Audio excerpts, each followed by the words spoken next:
Welcome to Module 1. In Module 1, I'll teach you how to choose the topic of your course. You might think, well, wait a minute, choosing a topic?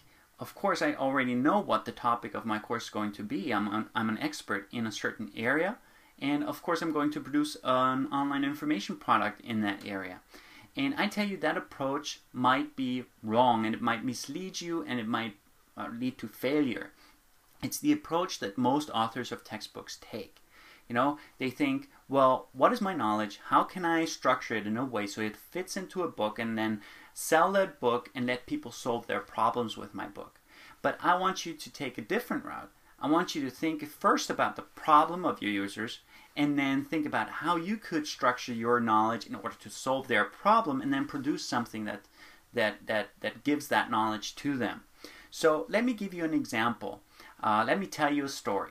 Let's say you're a physician in the emergency room, and let's say you have an elderly woman who comes in with a hypertensive crisis, and you want to treat her, and you're not so familiar with the treatment guidelines of hypertensive crises in the elderly. So you go and take a book on internal medicine, and you go to the section on hypertension. So what are you going to find there? First, you're probably going to find a definition of hypertension, right? Not extremely useful in that situation. Then next is going to be the section on pathophysiology. You're going to learn about receptors and all that kind of stuff. Not very useful in that situation. Then there's going to be an epidemiology part with incidences and prevalences, and it's also not extremely useful.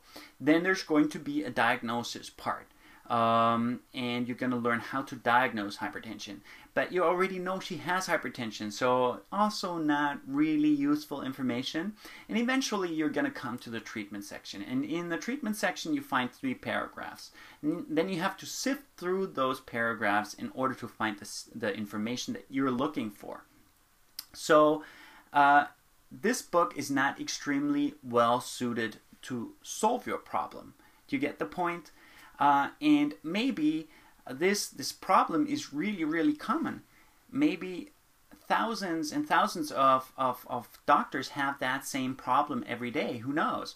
And so I'm asking you, has the author ever thought about the problems of her readers?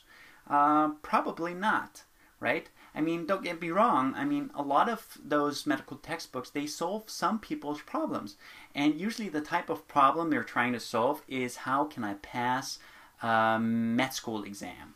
Or how can I pass my board exam or whatever, right? But believe it or not, most people, when we consume information, we want to solve actual problems, actual real-world problems. And of course, we're going to be most happy about products that help us solve those very common and pressing problems. So that's one major part of Module 1. And one other thing that we're also going to learn in this module is how to choose your target audience, how to choose your students. Should you teach other physicians? Should you teach nurses? Should you teach medical students? Should you teach patients? Should you teach health and fitness freaks? I mean, these people are all potential customers of your medical info product. So pay close attention and take good care, and I'll see you in the next session.